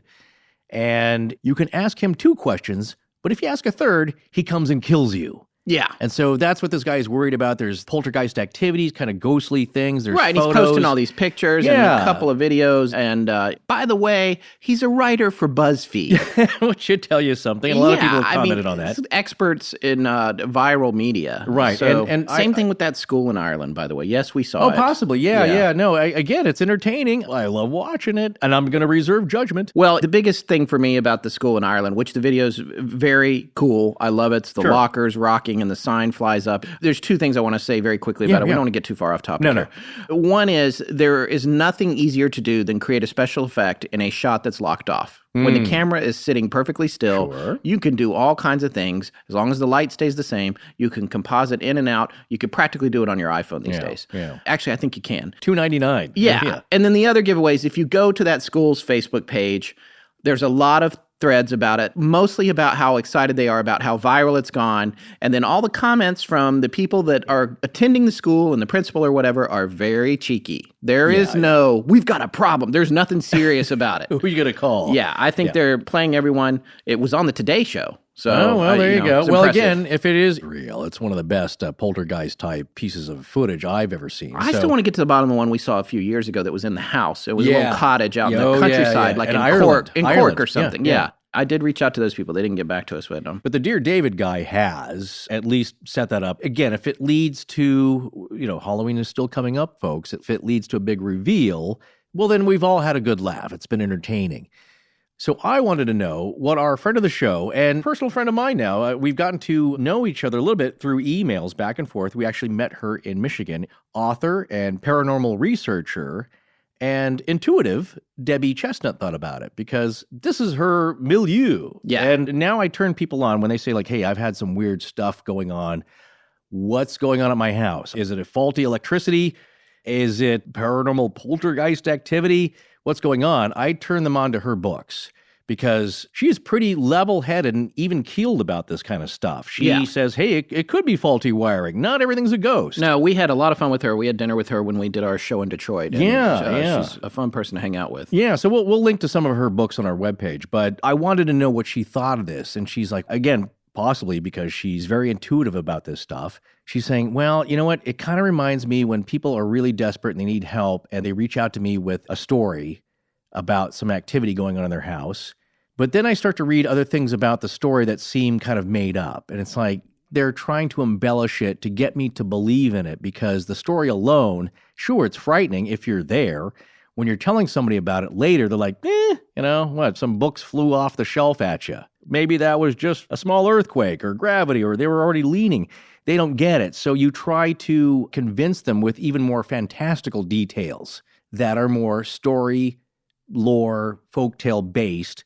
The buttons on them, like, ask Dear David a third question and you die. Well, that sounds like the one sheet for every creepy horror movie that's coming out. Right. Yeah, so I asked her and she said, well, that's kind of what it's sounding like to me, so I would reserve judgment. Now, she did say possibly there is some kind of spiritual activity going on there. Yeah. But you're building a story around it. Anyway, so getting back to Creepypasta, some of these people may have had something strange happen to them that they're building stories around. Right. And as we said, it started out as copying and pasting. And like I said, it's a portmanteau, which is a combination of words too. Like motel was motor and hotel. Or brunch. Well, everybody knows what brunch is. But Creepypasta, it was copy and paste. And then I guess it went on to the 4chan website as Copypasta, apparently sometime in 2006. 4chan is, it's a little bit indescribable. Yeah. Don't go there. Anyways, but it appeared on 4chan as Copypasta, and this is according to the Wikipedia entry on Creepypasta, which, knowing 4chan, they may have just changed it to say that they were responsible for it. So I don't stand by the veracity of this claim. But eventually the term morphed into Creepypasta. And that came from copy and paste. So it's what you can see how it's happening. What's happening is these people are taking these stories and they change them, they embellish them, they pretend they're real. There's some debate as to whether or not the Black Eyed Kids stories started out that way. And they certainly did. They certainly were shared all over the internet. Of course. Did it start there? Well, we're going to talk about that in a minute. Yeah. For example, one thing that was created as a creepypasta, and we know this for a fact, was Slender Man. And that was something that was done. It was a character submitted for a Photoshop contest in 2009 on the website Something Awful. And it was submitted by a user who I think at the time went by Victor Surge, but his real name is Eric Knudsen. and he's well known now. Slender Man was just something that he made up, and if you look at it, it looks a lot like Pumpkin Jack from a little bit. The Nightmare Before Christmas. Right. I think he even said that he took some of the origins from there, but I'm not sure. Don't hold me to that. But the spindly arms and legs. Yeah, very tall and thin. And the suit. But here's the thing about Slender Man. He wasn't real, but a lot of kids started committing crimes in Slender Man's name, including arson. There were attacks on parents, and then on May 31st of 2014, two 12-year-old girls lured a friend of theirs into the woods and stabbed her 19 times in the name of Slender Man. So the only upside to that story is that the victim survived. And mental illness is the primary problem there. Yes. But it was an interesting transition for this thing that was created from a creepypasta kind of idea that became something that these children got interested in, and one of them used it as an excuse to hurt somebody. But here's something fascinating about Slender Man, who is not real. I want to make that clear. Slender Man is not real. But here's something interesting about the idea of Slender Man and the idea of that kind of character as a spiritual being. In May of 2015, journalist Julie Bossman noted in a story about suicides on an Indian reservation that the president of the Oglala Sioux tribe pointed out that many Native Americans believe in a suicide spirit similar to the Slender Man. And my point there is not to say, oh, Slender Man is the suicide. It's none of that. I'm not talking about suicide. What I'm talking about is the pervasiveness of that particular archetype, of that character, which is fascinating.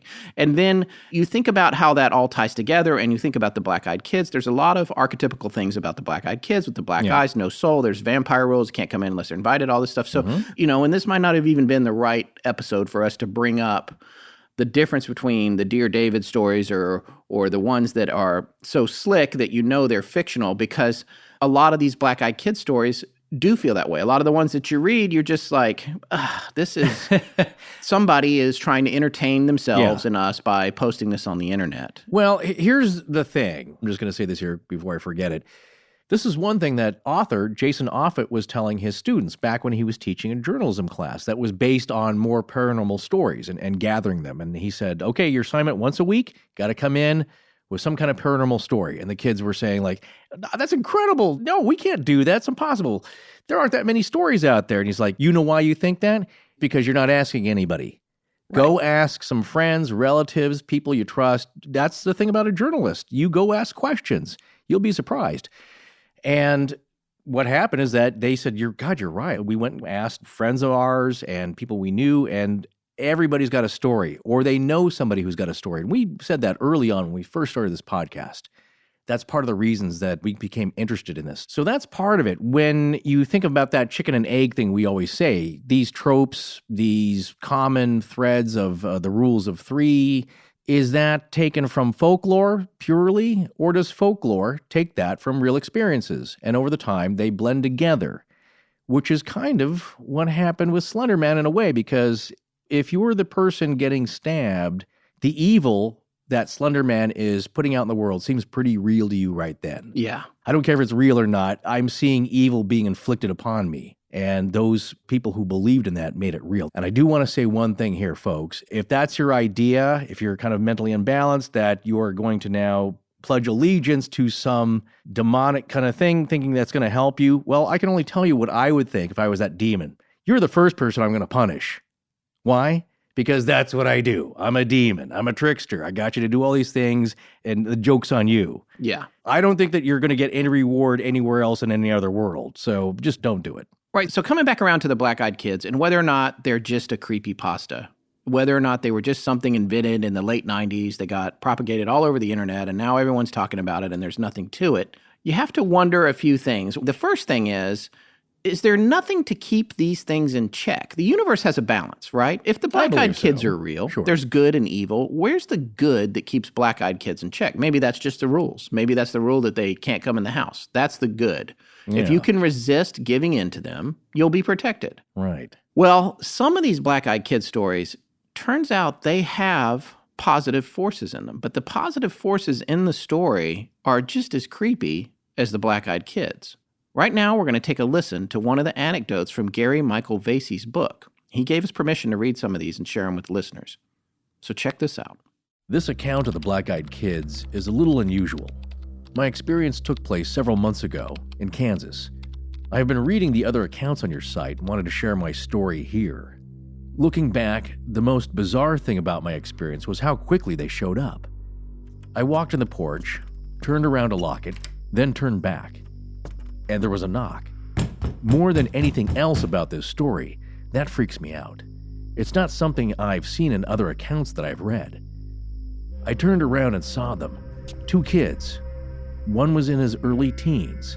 The other one looked about 11. The older one was knocking. He looked panicked, and he was really pounding on the door. The younger one looked emotionless and didn't say anything. We have to use your phone. I felt my hand moving forward towards the doorknob, but then I yanked it back. I don't know if I need to explain that I wanted to help them, but also felt afraid of them. But I did. It's in all the encounters, so I'm just confirming that yes, it happened to me too. These kids absolutely strike fear into your heart. It's always seemed strange to me that no one who's ever encountered the black-eyed kids has ever heard of them before. I had at least read a few paranormal websites, and I knew of a few of the stories people had told. I think that's why it was like a reflex when I heard a request to use the phone. My eyes went to theirs, and I saw that they were solid black, and I knew what these kids were. The older kids seemed to immediately realize what I'd seen. I've heard that they usually get mad if you see their eyes. That didn't happen this time, though. His eyes got a look of desperation. I swear to God, I won't hurt you. You can trust us. That's something I've never seen reported before. I ran to get my shotgun. I wasn't going to just stand there and listen to them begging to get in for the next hour. When I came back with the gun, though, they were already gone. In their place was a young girl. Her hair was very light. I remember it as white. She wasn't trying to get in. In fact, she was looking away. I pointed the gun at her anyway. You get the hell out of here! You don't need to do that. I don't even want to get in. I lowered my gun involuntarily. This girl freaked me out far more than the boys did, but I was powerless to disobey her. She had power. There were some boys that came by and asked to come into your house. Is that correct? Yes. I hoped that being honest with her would get her to go away as soon as possible. How long ago did they leave? Just now. I was going to get my gun for them. When I came back, you were here. Excellent. Then they should still be close. Don't worry, you won't be seeing them again. She turned to me briefly, and I caught a glimpse of her face. I looked at the eyes, expecting them to be black again. Instead, I saw they were pure white. No irises and no pupils, just pure white pools in her face that seemed to glow slightly in the darkness. She turned and walked away, and I realized something. I believed her. I fully expected that I would have never seen those boys again. Submitted by B.I.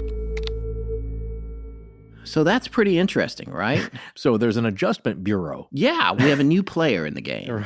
And this thing, I'm going to say thing, even though it looks like a little girl. Sure. It seemed to have a sort of creepy, omniscient quality to it. And it came along after the black-eyed kids, and this isn't the only story like that. I mean, No. There are several others. And there's a whole series of stories, too, connected to this phenomenon that are loosely connected to both shadow people and men in black, adults, rather. So we're saving that for part 2. But in this case, this is an example of this child, this counterforce, showing up and trying to put the victim's mind at ease that, you know what, this is taken care of. Sorry they bothered you. It reminds me of when Indrid Cold was talking to Woody Derenberger. Was it Woody about his socks getting stolen and his shoes? And he's like, oh, we're going to take care of that because these other guys were showing up and harassing people that were also from another world. Right. And then, lo and behold, a few days later, the guy's shoes, I think it was Woody now, but I can't remember, turned up, shined with the socks like... Well, that's what rolled up in a nice ball. Yeah. That's very pleasant. So, your stuff's taken by an alien, I'll get it back for you. Well, yeah, that there's some kind of police force. Not so much like Men in Black, I guess. I mean, that is the concept with them. But it goes to the philosophical idea that I like. You can't have just all negative evil, because evil is self-destructive, and it will eventually collapse in and on itself. Just imagine a planet. You know what? This concept actually came up with Orfeo Angelucci about the Luciferians once being good and now they're bad. And it's like, imagine it this way. If you had a planet where everyone was evil and it was just, it's robbery and murder and we're taking from each other and basically nobody cares about anybody else, well, you're going to end up with one person because they're all going to be suspicious of each other, stabbing each other in the back, or just mass murder, and then you're going to have one person left. So that's what they mean by being self-destructive. So there's a balancing force. There are these not so nice, somewhat negative or completely negative, evil forces out, and there are good forces keeping them in check. I love that idea. Lots of fans write in with show topic suggestions, and we love that. Many of the subjects are already in our mysterious and bottomless story folder, and some aren't, but we add them. But here's the thing. This list is long. So what I'm saying is if you have a favorite subject and you haven't heard it on our show, it might be a while, but we'll get to it eventually. Take, for example, the story of Lisa Lamb. Lots of people have suggested we cover it, but in the meantime, if you want to hear a really good take on that story right away, or a good take on a bunch of other topics like the ones we cover here, we think you're really going to dig Dan Cummins' Time Suck podcast. Yeah, I've got to know Dan fairly well, and I think he does a great job on each of his subjects, which are in the same ballpark as stuff we cover. And he does his homework with in-depth research and solid analysis, and I think he's pretty even-keeled and sensible with his conclusions. I listened to his coverage on Elisa Lamb's tragic story, and I think he did it justice. And his episode on the Salem witch trials helped provide some background knowledge for our own Bell Witch story. Dan's other day job is being a successful touring stand-up comedian, so he puts a little bit of humor into the stories, but respectfully and just the right amount. And yeah, he does work a little blue, which means there's some swearing from time to time. I think most all the topics he covers are his latest listener suggestions, so every Monday at noon Pacific Standard Time when his show drops, you'll get to hear the subjects that have the zeitgeist buzzing. His next show should be on the Amityville Horror House, so it's right in time for Halloween. If you need a fix on a strange story, true crime, historical, or paranormal topic, go check out Dan Cummins' Time Suck podcast, available on iTunes, Google Play, Stitcher, various podcast apps, or wherever you get your podcasts. And then check out his website, timesuckpodcast, all one word, .com. There's a lot of great stuff there, too. Forrest and Scott, thank you for supporting their sponsors. I'm Max. Now, back to the show. So there's a lot of skeptics and investigators alike that agree that Brian's story is the origin story, as we said. That's where the Black-Eyed Kids started. It's one of the first in writing of some form. It is, as far as we know. I would say contemporary, modern, within the last 25 years kind of thing. But sometimes, you know what you have to do, Forrest? Go back to the history books? Well, you got to get out that old haunted onion. You got to peel the layers back. I see. And go deeper and deeper.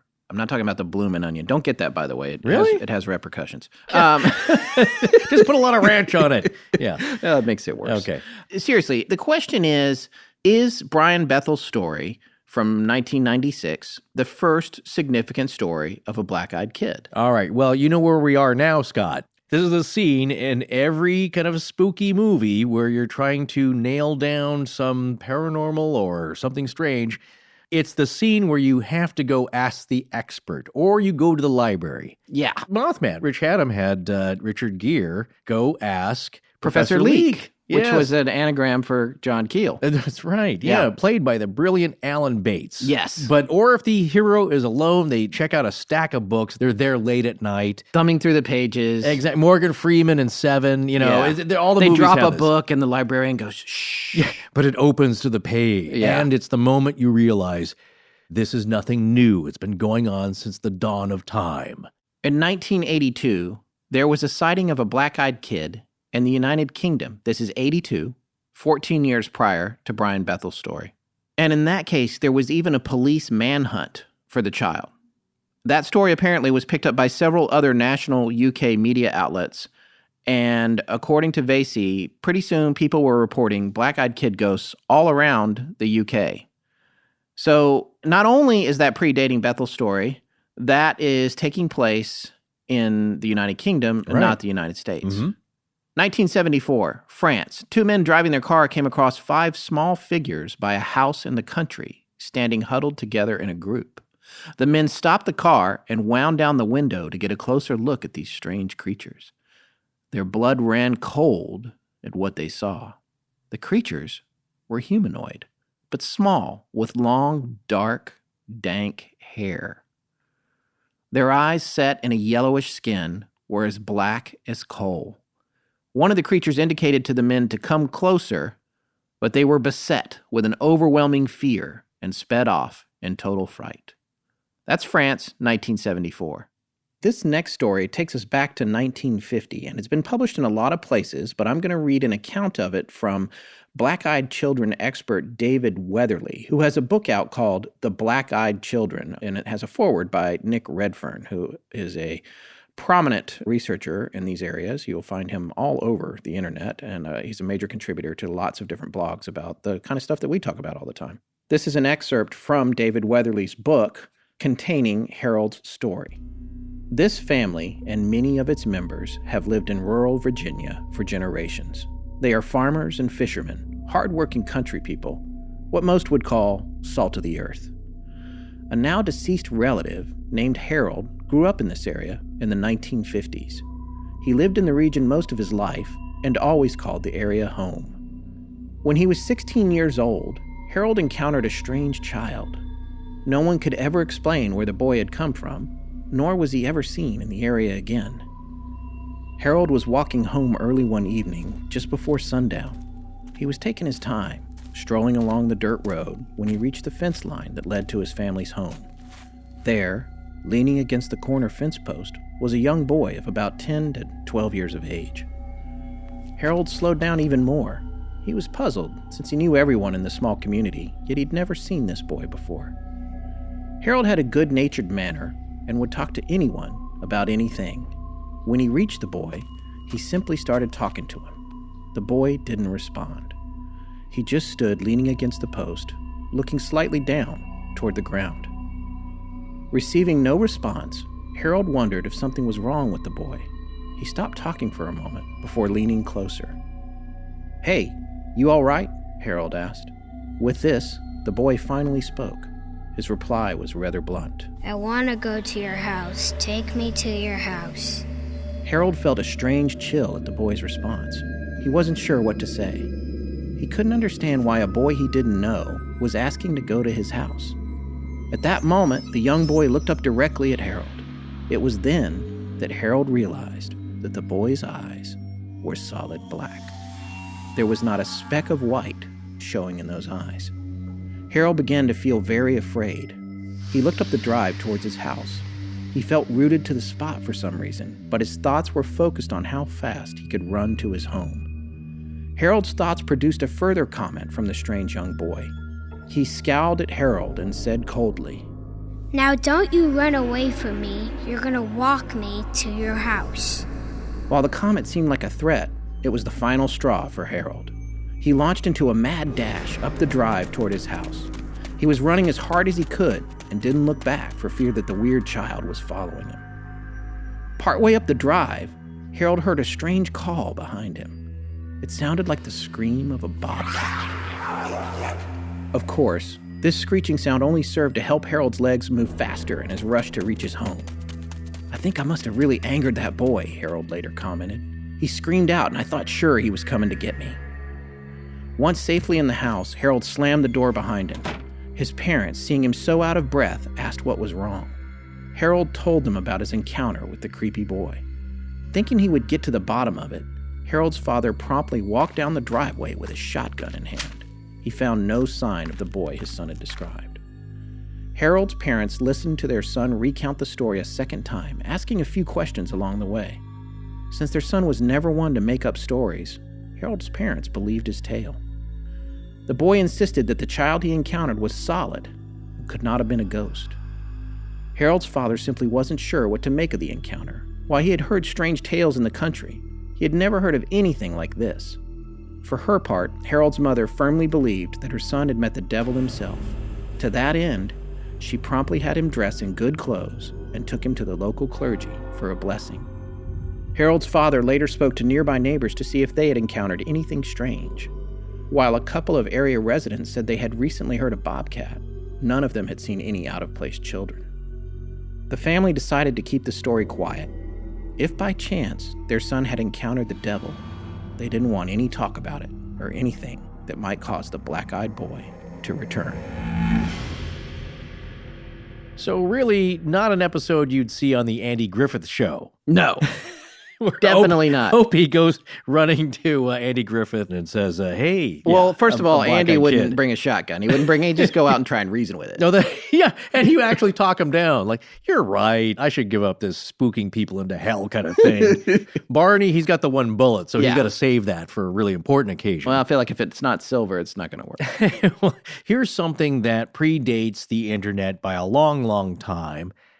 And the point about this story is that there's really no mention of a black-eyed kid, even though the description is pretty much pointing out that that's what they're dealing with here. But they call it a demon boy, a hell boy, something that is demonic, not good, not of this world. But they're using the terms of the time. Yeah. It's very religious, it's rural, and that's how they come to view stuff, is that this is a product of the devil. But not the black-eyed kids as we see. There's no hoodie, there's no skateboard, there's no, I got to come in and use your phone. It's just, you got to come with me, kid. Don't you run away from me. Yeah. And so it's all the bellwethers of this kind of being, and again, going out there and it's totally disappeared. But this is a very small town. Where are this kid's parents, if he is real? So again, it's got all the same kind of markers on it, but a different era.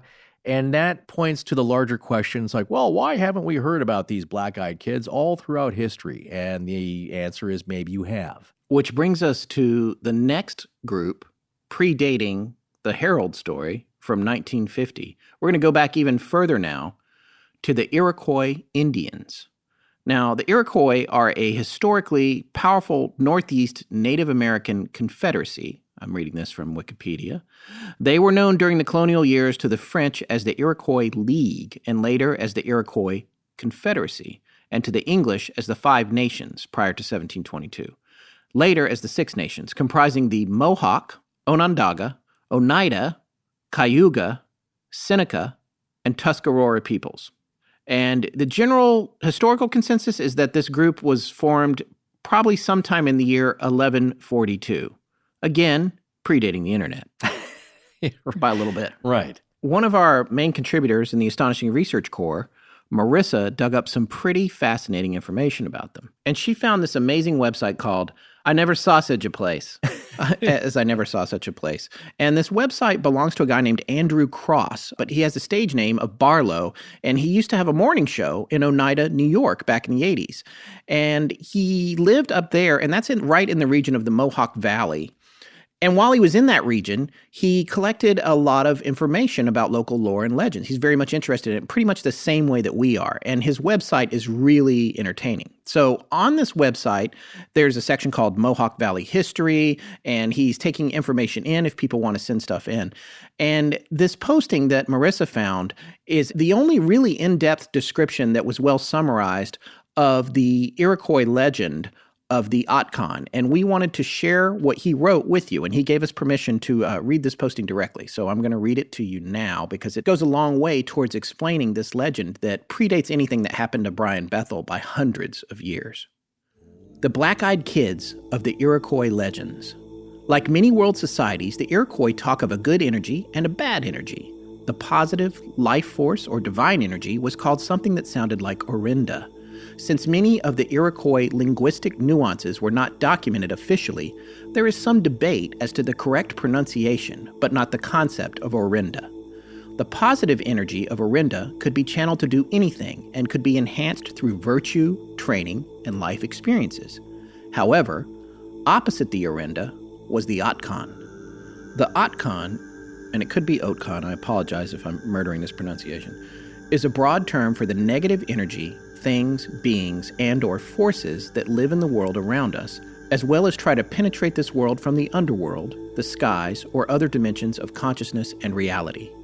Otcon was considered by the Iroquois an evil energy that could possess, destroy, and be focused as a weapon against people, objects, and animals. Some historical accounts have stated that the Mohawks of the Mohawk Valley believed strongly in the existence of witchcraft, and those who wielded the negative power of Atkan were often said to be influenced by the evil-minded one. This dark archetype was a Satan-like being who some said took the form of a reptilian snake man. Sound familiar? It was said that the evil-minded one was trying to manifest itself in human form and often tried mating with unsuspecting Iroquois women. The result of this union was a possessed offspring with black eyes and pale, chalky skin. A black-eyed infant was usually killed at birth by tribal elders and burned to prevent resurrection. These black-eyed kids, or BEKs as they are called in modern times, often never lived past a day or two after they opened their eyes. Other times, unlucky Iroquois children who found themselves lost or alone in the woods were easy targets for the evil-minded one to project Atkan into. Children would wander from the tribe and come back empty, with black eyes replacing their once normal eyes. It was said that the evil-minded one had stolen their Orinda and replaced it with Atkan, and they were now his loyal servants, doing his bidding and infecting other children with Atkan. The black-eyed kids were said to be peculiar acting, repeated themselves frequently, and paced around nervously. These evil black-eyed kids caused havoc amongst their tribe, as their goal was to destroy it with Atkan. The black-eyed children infected with Atkan were said to be ferocious, mean, and often had a taste for human flesh. The folk we all call the Mohawks refer to themselves as the Kanuka-Haka, which means people of the flint, or people of the crystals. The name Mohawk is indeed a slur bestowed upon the Kanuka-Haka by their northeastern rival tribes who told gullible white settlers of the Mohawks. The Mohawk name is said by some historians to mean people eaters, with a likely source of that tied to the legend of the black-eyed children. At the end of this article, this blog entry that Barlow has on his website, there's a photo of an archaeological find that was discovered by a man named Andrew J. Davis Jr. in 1914 in Mohawk, New York. It's a piece of Mohawk art painted on buffalo skin from around the 1600s. And what you see in this art is a young Mohawk man, and he has two snakes coming out on either side of him that represent the Atkan. But what you notice the most about it, especially in the context of what we've been talking about tonight, is that the young man has black eyes. So that's a pretty early story, right? Yeah, that one goes way back, but it's not actually the oldest one we found. We had a listener who, when she heard your call for experiences with black-eyed children on the last episode of Bell Witch, she thought we needed to know that there were some startling similarities between black-eyed children and a Scandinavian folklore tale about something known as the Mealing. Now, this is part of Scandinavia's history. Yeah, and I believe the way that she sent the spelling to us is Mylings, Mealings. Yes. Like different, these types of creatures. Right. This woman is fascinating. I'm so glad that she reached out to us. Her name is Saga Mariah Sandberg. And I did ask her how to say her name. So thank you, Saga, for Yes, of course, every time I email her, it's like 2 a.m. her time. She sent in this email and gave us permission to read it on the air. So I just wanted to. Oh, by the way, she's an unbelievable artist. Yeah, just amazing. And the other thing that's interesting about her name is that it means fairy tale in Swedish. Yeah. And it means epic tale in English. Right. I think my friend Arnie, who lives in Seattle, he's of Norwegian descent and speaks Norwegian. He named his kitty Saga. And the way he explained it also was that it means epic tale. So, it's kind of the same thing. Fairy tale, epic tale. So his cat has like a huge tail, right? I think normal size. Yes. I'm misunderstanding. No, yes, exactly. Not an epic dad jokes. Brought to you by Astonishing Legends. Yeah. All right, but I did want to mention that Saga's artwork is just absolutely stunning. It's beautiful. And when I complimented her on it, she said quite a lot of it was created while listening to Astonishing Legends. So it's pretty awesome. We're inspiring people, sort of. Yeah. So we have a link to her website. You should definitely check it out. It's really beautiful work. So here's the email that she sent us regarding the Mealing. A Mealing was in Scandinavian folklore the restless soul of a child left to die in the wilderness, usually by a mother unable to care for it or to conceal an undesirable birth. Deprived of a name and a proper burial, the Mealing seeks revenge. The Mealing will ask you permission for things. Does that sound familiar? And they may also want to hitch a ride from lonesome travelers. A lot of common ground here. Mealings were believed to be encountered in places where the mother or the young parents would leave their child to die, such as marshes, outhouses, cairns, and forests. From these places, you could sometimes hear a child crying or calling out for help. The only way to give the mealing the rest it seeks is by finding the infant's body and give it a proper burial in the family grave. Sometimes the mealing would approach a lonesome traveler passing by and cry out, "Give me a name!" And the traveler should help it by saying, "You can have my name. My name is," whatever that person's name is. And this would calm the mealing's restless soul. The saying goes that if a mother or the parents have any more children, the restless mealing will come back one day to claim the lives of their new children. The longer the mealing gets to roam the earth without a proper family grave, the older it slowly gets. One tale tells of a young bride that during her wedding was visited by a strange child that insisted on dancing with the young bride. Once she accepted the dance, she couldn't stop and danced until she fell dead because the strange child was a mealing seeking revenge and preventing his mother from starting a new family. Another tale from Bergslagen in Sweden tells of a farmer who, coming home late from the inn, met a little boy on the road saying, "Grandpa, Grandpa, may I nurse?" The old man refused to answer, but when the boy continued to ask his question, the man finally replied, "If you have a nurse, go suckle, but you will not get any milk from me." And the boy went off. When the man came home to his cottage, he found his young daughter dead in her bed with blood flowing from her breast. The man's reply had given the unnamed boy permission to take revenge on his young mother. The tale ending with, quote, "When the boy was given the permission to nurse, he knew where to go," unquote. If a mealing were to be buried under the floorboards of their house, they would sing to their family through the floor. The mealing usually means no harm to the elders of their family, but will contact them in order to get their wish of proper burial sorted out. The word mealing, or merding, comes from Norse, Murtha, which means murder. Hence, mealing means murdered. Mealings look like children, but they are described as slender and sometimes with hollow eyes. So that is from Saga. Thank you very much. Mm-hmm. That's Scandinavian folklore, folks. And it's the telltale mealing under the floorboards. It really is, the telltale mealing. And we had a hard time finding an origin date, as you might with cultural folklore that goes back that far. Right. But we're pretty sure it predates Christianity. Yeah. Which, again, is before the internet. I guess. How do I know? I wasn't there. Boy, these kids today. Well, what is going on here? Is this just another internet age fad? A hoax? A massively organized worldwide prank? Or is there something to all these stories? Is this a thing? We don't have any definitive answers for you, unfortunately, but then who can say what's going on for sure?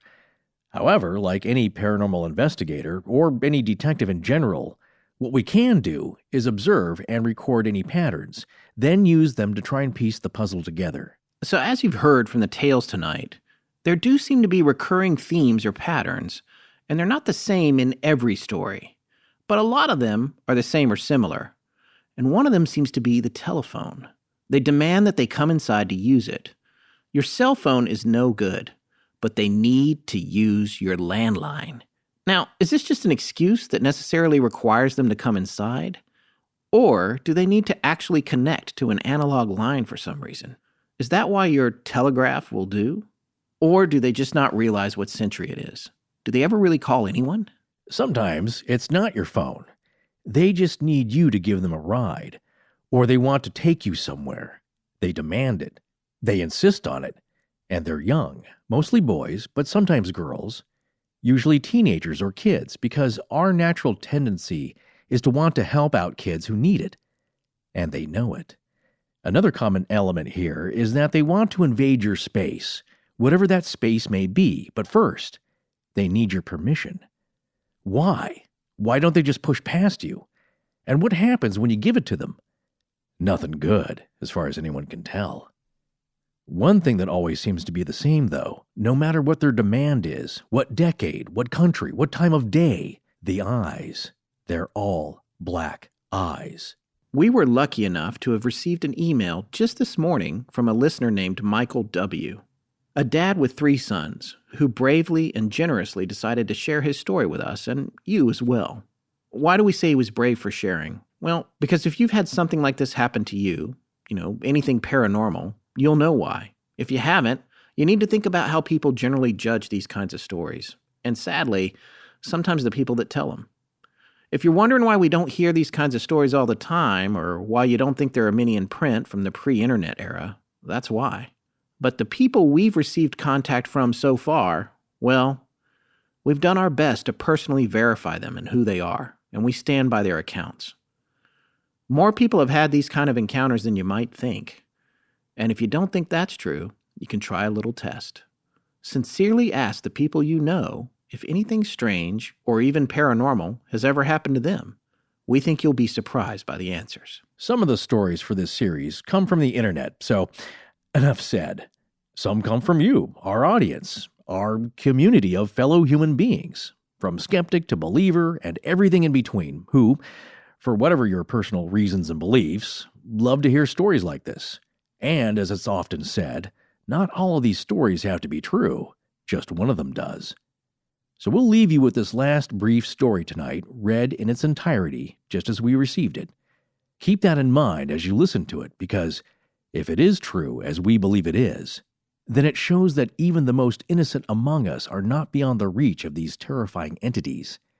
Who knows? After you finish part 1 of our series tonight, you might get an unwanted visitor yourself. Gentlemen, I love your show. I am fully skeptical and generally listen to your show as just some really fun stories. However, I've had one experience that only my middle son and I know about. I have triplet sons, and the middle one, Isaac, is on the autistic spectrum. He's always had a weird and lovable view of the world. In any case, he and I share a more nocturnal time schedule for our sleep. About 4 years ago, he was up way too late and we were snuggling and watching TV. It was about 11, a little after, and we got an insistent knock on our door. It wasn't frantic, but it wasn't far away from that.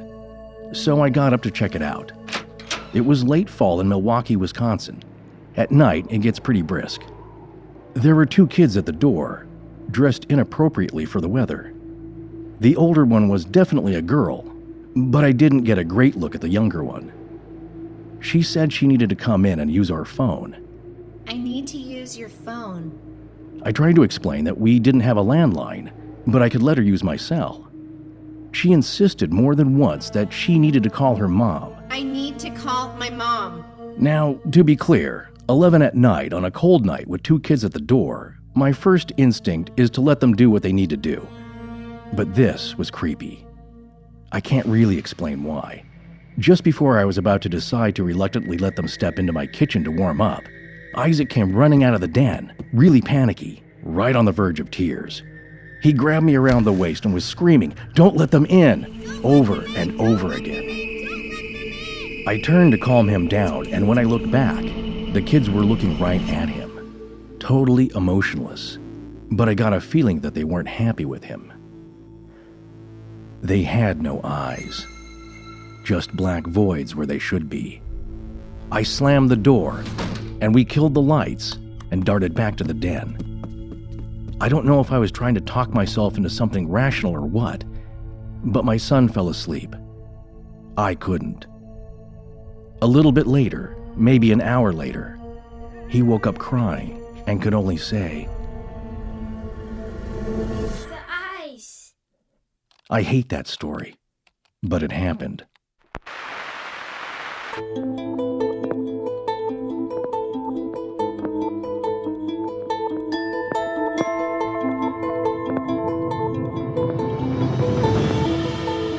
That's going to wrap up part 1 of our series on black-eyed kids. We'll be back next week with part 2. Special thanks to Sasha Turbo, Penny and Olive Epstein, Liz Kakowski, Ryan McCullough, Kristen Faircloth, and my son for providing voices for tonight's show. As always, special thanks to the Ark. Please remember to support our sponsors, and if you'd like to attend our meetup in LA on December 2nd, RSVP on Facebook or via email to astonishingcontact@gmail.com. Remember, our theme is available as a ringtone for both iOS and Android. Special thanks to John Bolin. Hi, I'm David Mars. Ron Burnson. M as in Mothman, A as in Astonishing, and X as in Xenomorph. And I give Astonishing Legends my voice in perpetuity. Our show is edited by Sarah Voorhees Wendell, and the theme is by Judson Crane. Sound design is by Ryan McCullough. Special thanks to the Ark and its lead researcher, Tess Feifel. But most importantly, we want to thank our listeners. You can find us online at astonishinglegends.com, as well as Facebook, Patreon, Twitter, and Instagram. Copyright Scott Philbrook and Forrest Burgess. Good night.